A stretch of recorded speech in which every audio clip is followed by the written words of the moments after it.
parla ancora e poi dimmi quel che non mi dirai, versami il veleno di... Io sono Silvestro. Camilla? Piacere. Bel nome, Camilla. Veramente ti piace? No, però dico così per dire. Sarà bello il tuo di nome.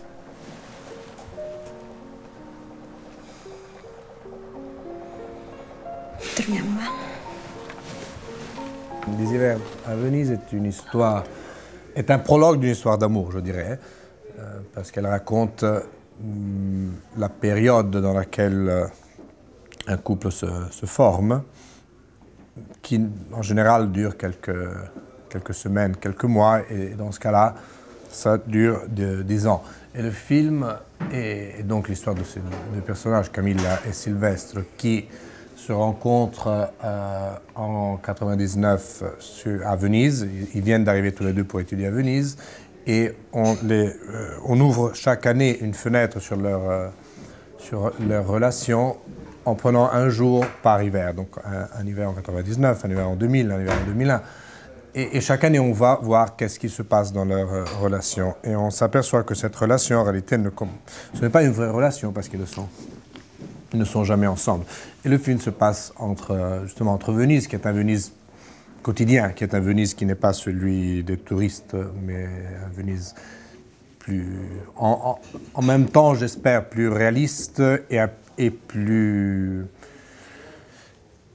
Et un peu inventé, c'est un peu un Venise comme j'aimerais qu'il soit. Et à Moscou, qui est l'autre. Il y a une partie à Moscou parce qu'elle étudie le russe. C'est deux étudiants. Et donc, on les suit pendant les années de l'université et plus tard. Volevo fare qualcosa di bello, non lo so, giapponese, sai, matematica giapponese.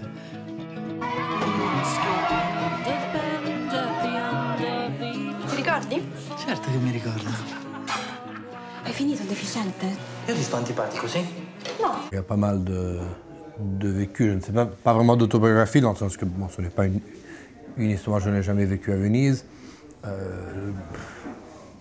Il y a eu une histoire qui ressemble un peu à celle-là, mais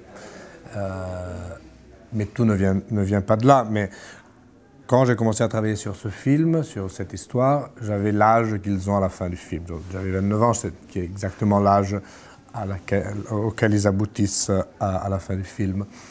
Et donc c'était assez naturel pour moi de raconter en partie ce que j'avais vécu et en partie ce que j'aurais aimé vivre. Donc, et non seulement l'histoire d'amour, les personnages sont naturellement... je me retrouve un peu dans les deux, je retrouve des personnes que j'ai connues, dont j'ai été amoureux dans le personnage de Camilla. Mais bon, c'est un peu un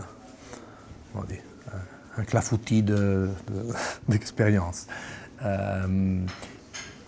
Et bon, la vie d'étudiant, justement, moi j'ai toujours, quand j'ai découvert Venise, que Venise justement n'était pas seulement un endroit de carte postale, j'avais, je crois, 12, 13 ans, et j'ai vu tous ces étudiants universitaires, ou même, et ça m'a paru une sorte de paradis intellectuel et raffiné et romantique, avec les gens qui se déplaçaient avec des petits bateaux, et en partie, c'est vrai. Et puis, j'ai rencontré des étudiants vénitiens. En partie, c'est vrai. En partie, c'est naturellement un peu inventé. Donc, je dirais qu'il y a beaucoup de vécu ou de fantasmé dans le film. C'est comme je crois souvent dans les premiers films, on y met un peu tout ce qu'on a accumulé. Moi, je voulais que le film soit tourné à Venise.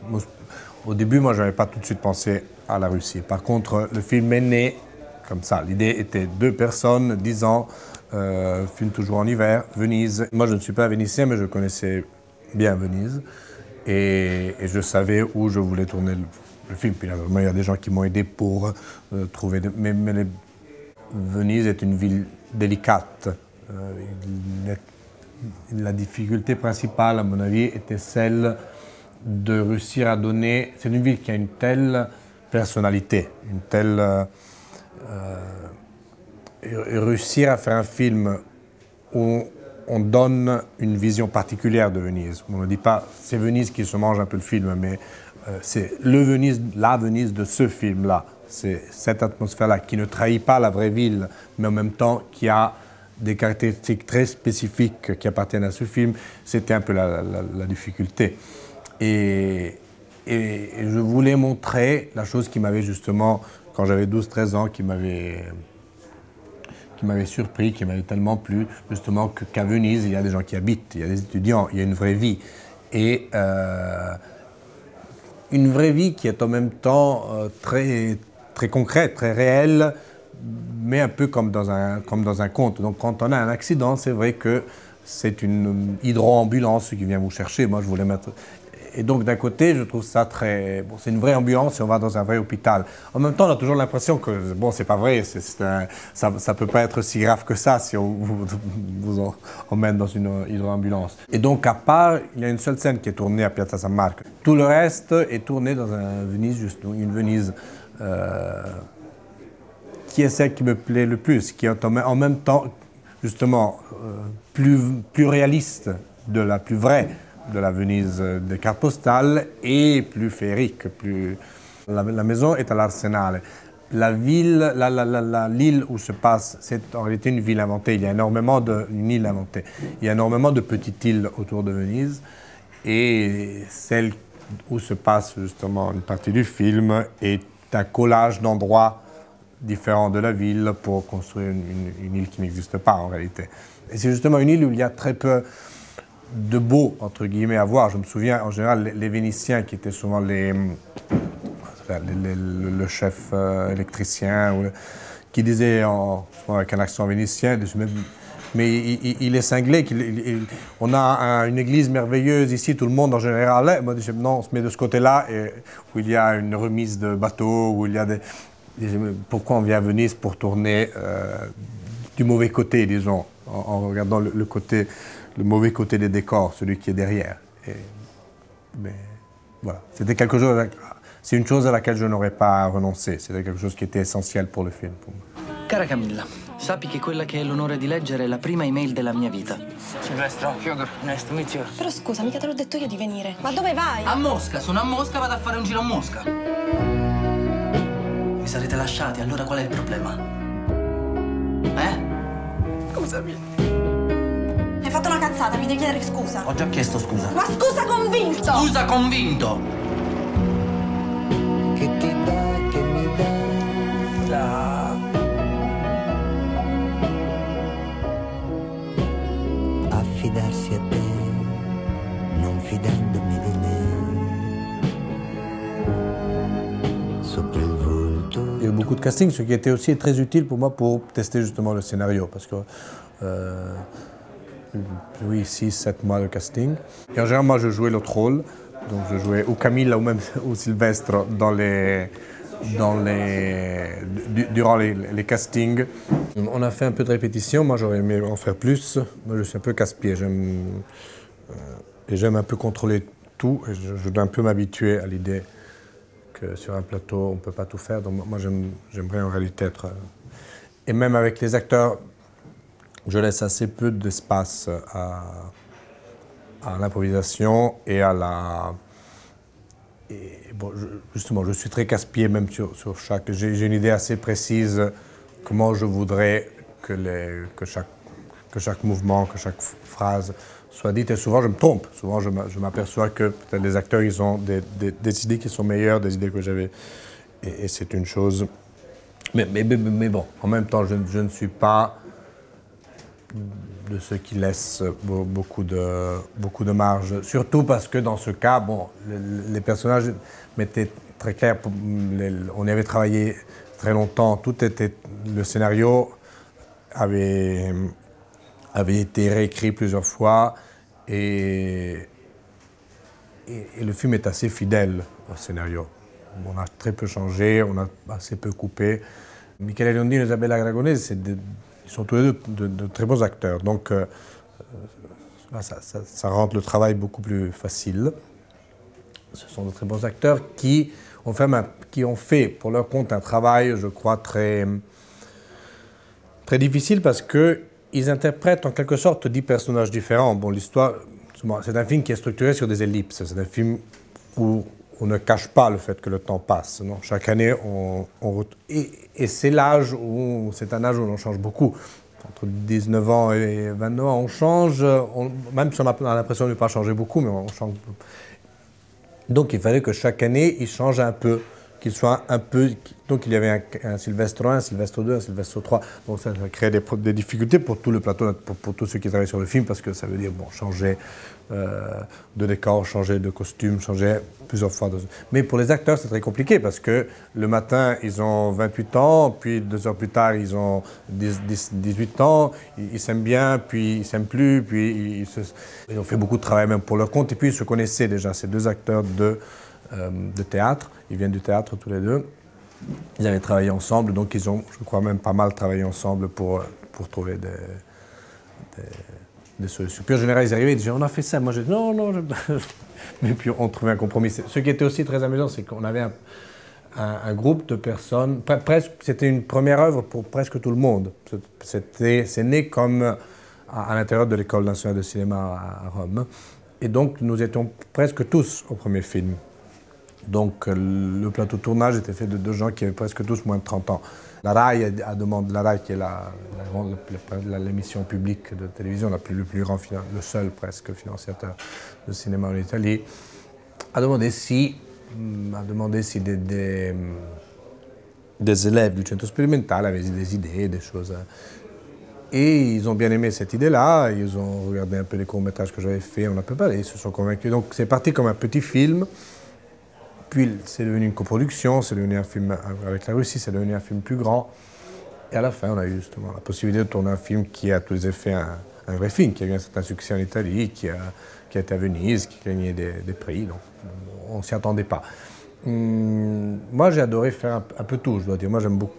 Moi, je suis un peu hyperactif, donc le plateau est pour moi un endroit très gratifiant. Je m'y trouve très bien.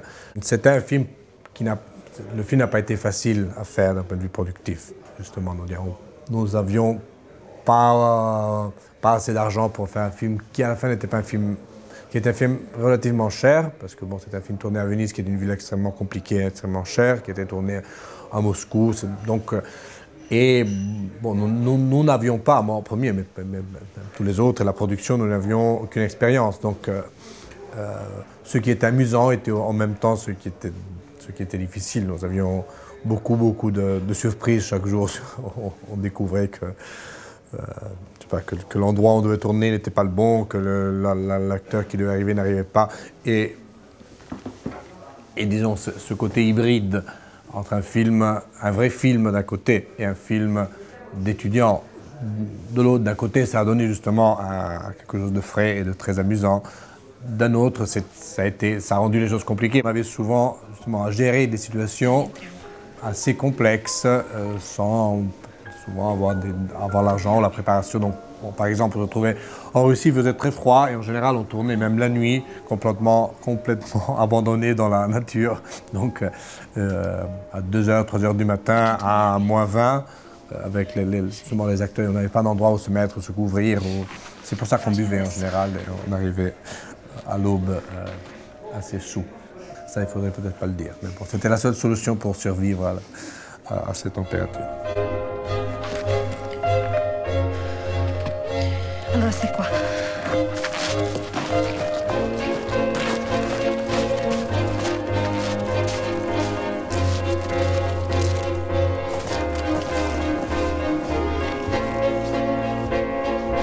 Si on imagine ce film en été, ce serait un film complètement différent. Ce serait un film avec, je crois, moins de poésie et plus probablement de sensualité. C'est un film où le côté érotique a très peu de poids, en réalité. Et moi, je trouve que, pour moi, du moins, l'hiver est la saison la plus... Oui, la plus poétique, la plus suspendue. C'est surtout la saison où l'on attend le printemps, qui puis n'est pas forcément mieux que l'hiver. Et tout le film est un peu une attente du printemps. Mais chaque fois, ils sont toujours ils sautent le printemps et on se retrouve en hiver. Et c'est un film, disons, de sentiments congelés qui se qui très lentement essaye de se décongeler. Le dernier hiver est en réalité presque au printemps, mais bon. Et puis vraiment, si j'imagine le film en été, c'est un film complètement différent. C'est probablement un film, je sais pas, dans le premier hiver, dans la minute 10 du film, il se retrouve sur une plage. Mais c'est une plage justement d'hiver. Si je les imagine en maillot de bain avec les trucs de surf, ça aurait été un film. Et probablement, ils se seraient sautés dessus tout de suite. Moi, je crois beaucoup en un cinéma européen, ou un cinéma non seulement local. Et j'espère arriver à faire, et j'espère pas seulement, j'espère qu'on arrive à faire plus de films qui ne soient pas seulement locaux, mais qui soient des films. Et je trouve que la France en Europe est probablement l'endroit duquel on peut plus facilement partir pour faire des films européens. J'aimerais un jour, et même si possible pas si loin, faire un film français qui soit basé en France, mais qui soit un peu un film sur l'Europe et sur l'Europe de ces 10-15 dernières années.